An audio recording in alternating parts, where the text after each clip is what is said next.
আপনারা হয়তো অনেকেই জানেন যারা সোশ্যাল মিডিয়ায় অ্যাক্টিভ থাকেন, আমাদের মাঝে বাংলাদেশের একটা রত্ন প্রায় 4 বছরেরও অধিক সময় বাহিরের দেশে ছিলেন। নাম কি বলেন তো দেখি? ডক্টর মিজানুর রহমান আজহারি। উনি আমাদের দেশে এসেছিলেন এবং আমাদের মাঝে এসেছেন।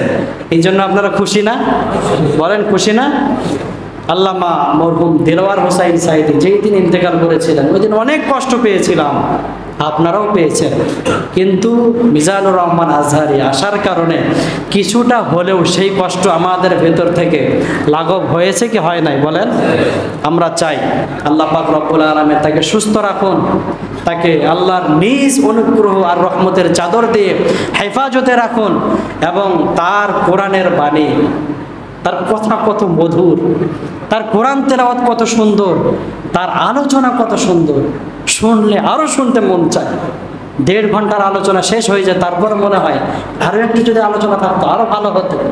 কিন্তু জালেম সরকার এবং মোনাফেক মার্কা কিছু মুসলিম নামধারী মুসলিম, দাড়ি টুপিওয়ালা, কিন্তু এরা মোনাফেক। এই মোনাফেক মার্কা মুসলিমের কারণে এই মানুষটাকে এত দিন দেশের বাইরে থাকতে হয়েছে।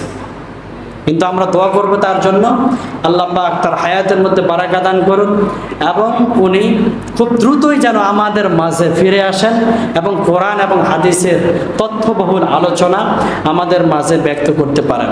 সবাই আমিন বলেন।